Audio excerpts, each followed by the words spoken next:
Growing up my whole life, I was training for the Olympics and that was my main goal. And so I was always looking for that outcome and that result. And when I retired from traditional diving, 10-meter diving, I was really like unfulfilled. And I realized going into high diving, if I was gonna do it, I wanted to do it for a bigger purpose or something that meant more than like a medal. So going into that first season, I was just kind of like looking around like, how can I matter in this situation? Like, what can I contribute? And I started noticing the plastic pollution everywhere in these beautiful locations, Greece, Italy, places I never thought it would be. And so that's when I kind of realized this is maybe what I can do. I can contribute in this way. And no one in the community was doing cleanups or things like that. And so I came up with the Clean Cliffs project. Hello, Owen. How you doing? What do you got right there? Got some plastic. Woo! I am fishing for plastic. For those people who are fishing for fish, so they don't end up eating plastic. Our very first plastic from the very first Clean Cliffs project.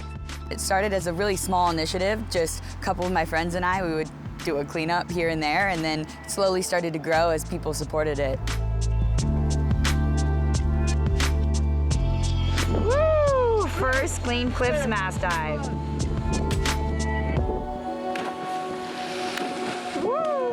We came up with it 2 years ago, in 2017, when we first kind of started traveling for cliff diving.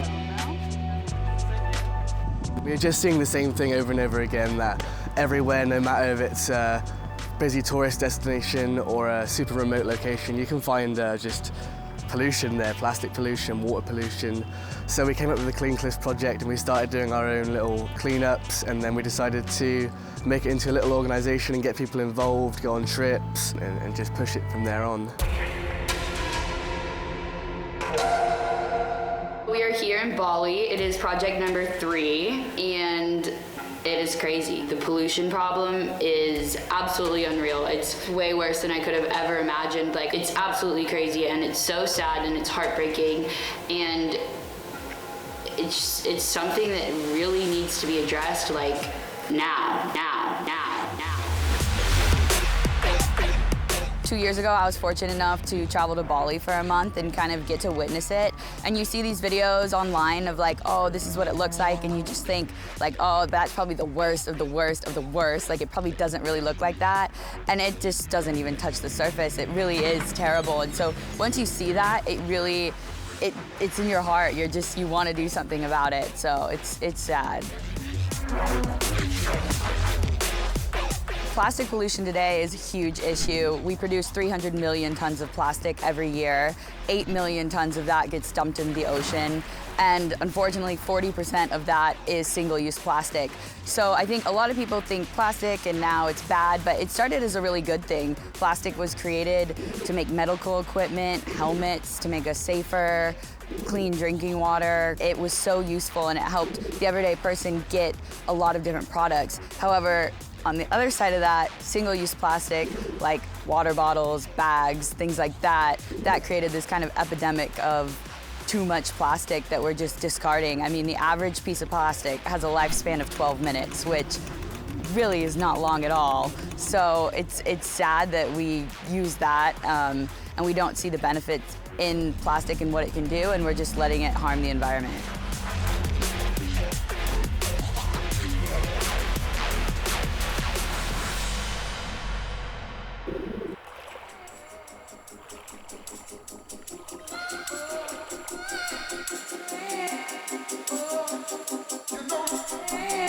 It's just such a spectacular place. We got to jump off cliffs no one has ever jumped off.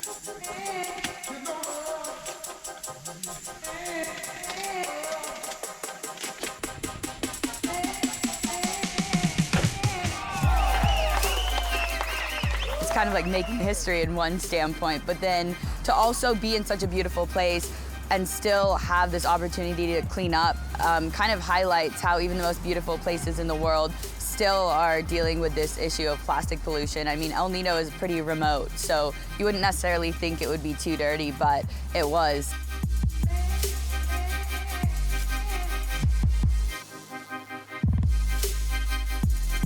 Working with Jackson Groves has been absolutely amazing. I mean, we both have the same mission. We want the same thing, the same end goal. It's really cool, and we saw so much support. People from us started following him, people from him started to follow us, and we've kind of adapted his idea of the adventure bag to our program. We all love these beautiful places, but there is something we can do. So when we come here, we need to give back. We can't just take and enjoy the experience. So by collecting a bag of trash and sharing that with all of our followers, friends and family online, they're also inspired to clean up and make a difference. It's not that hard. It's really easy to contribute.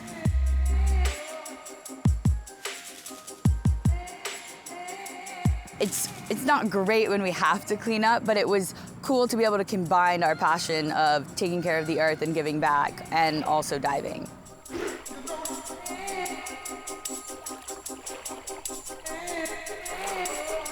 Our goal is just to encourage people to be more cautious about their choices and to think before they just use single-use plastic.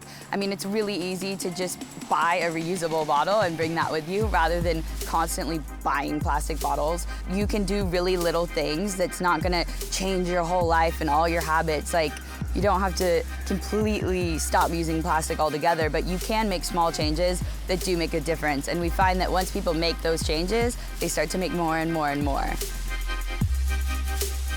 I think we have that kind of personality as athletes and divers where we don't want to stop at what we've got, we just want to keep pushing and make it bigger and better.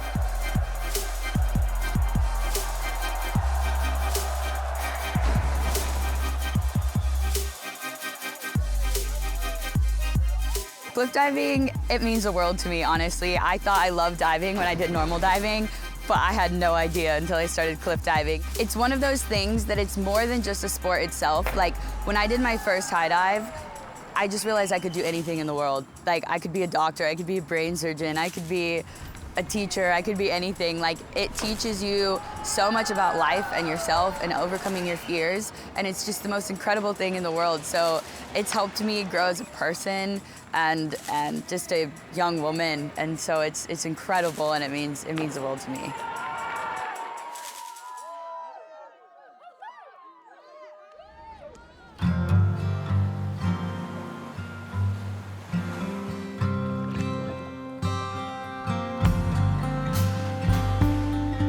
Lebanon was terrible, unfortunately. There's so much trash, and it really is just a lack of education. People don't realize what they need to do.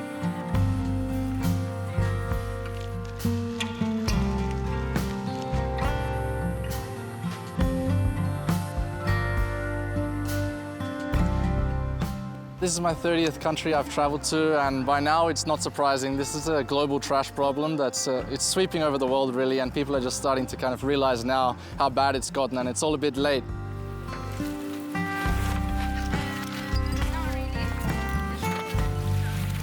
A bunch of the divers are out here, local people, tourists. It's just incredible to see so many people come out and support the cause.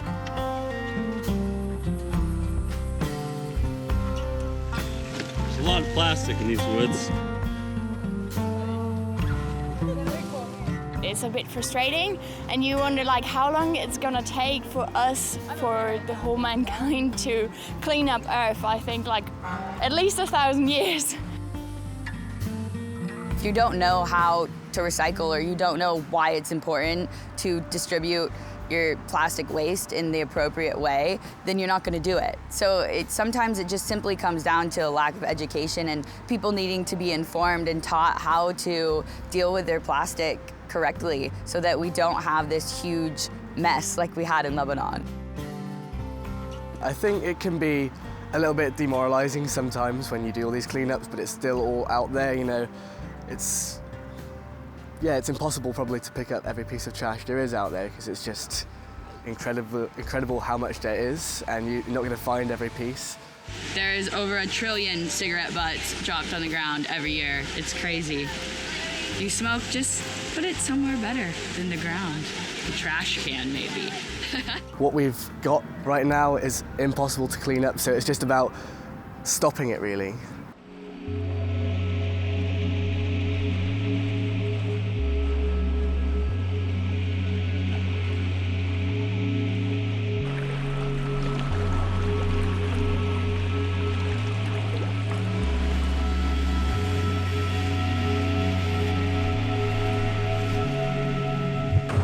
Although you can kind of walk up the guide, I think.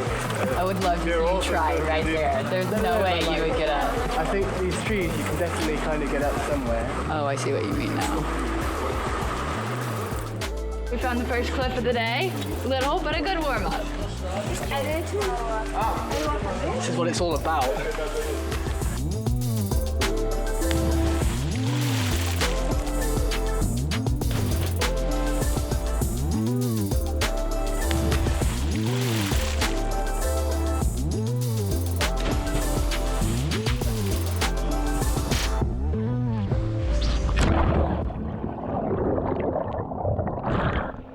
So in Bosnia, we were fortunate enough to go rafting on the actual river we were diving into. And it was crazy. The water was so clean. It was actually, you could drink from the water. Just so sick. You like, in a country that not many people go to or like travel to. Just so many cool mountains and things to do. It's so clear.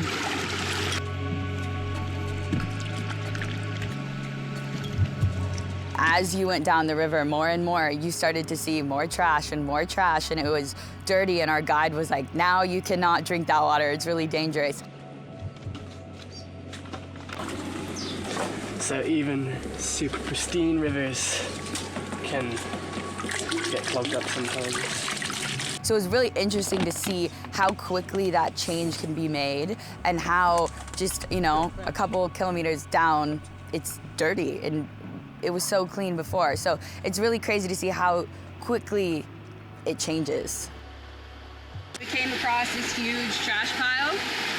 I would say within 2 minutes we picked up this one bag. So it doesn't take long, it makes a big difference, it looks way different, and if you go on an adventure, just make sure you pick up your trash.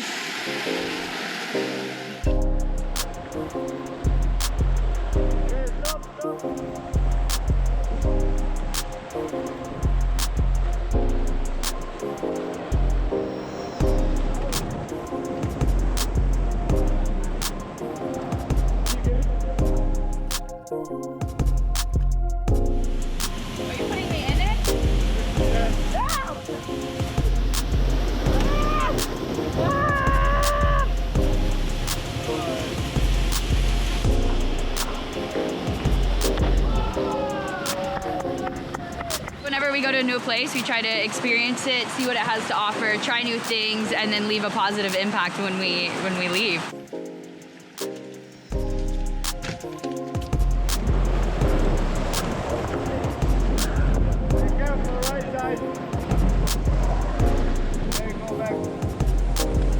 It's as full as you're ever gonna get it, I think. Yeah, one adventure, one bag. We got a little bit of a rip up here because it's a bit too full, but that's okay. We have lots of these bags.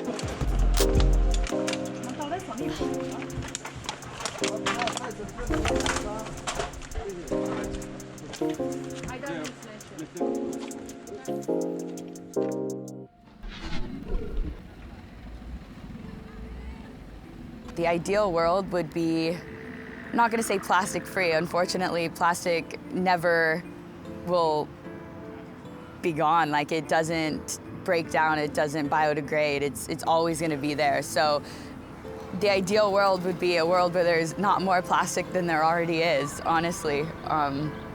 Yeah, it won't be easy at all, but I know that if enough people see the issue and start thinking about it and caring about it a little bit more, then we can make some big changes. And fortunately, I found in our travels that the younger generation is really positive about this. They really like what we're doing and ask us questions and want to get involved, which is really cool because it is going to be this upcoming generation that makes that difference. And so it's at least they're excited.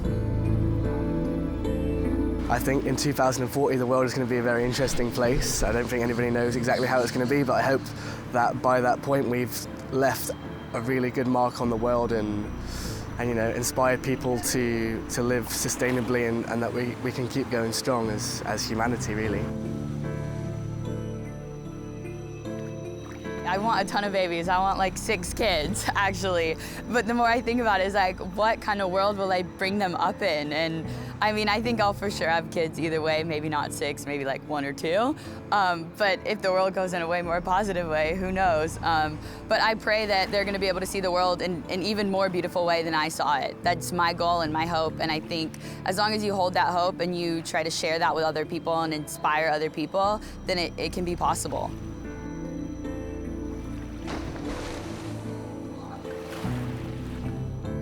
It's obviously a great world to live in. We live in a time where there's so many opportunities, there's so much development, there's so much potential.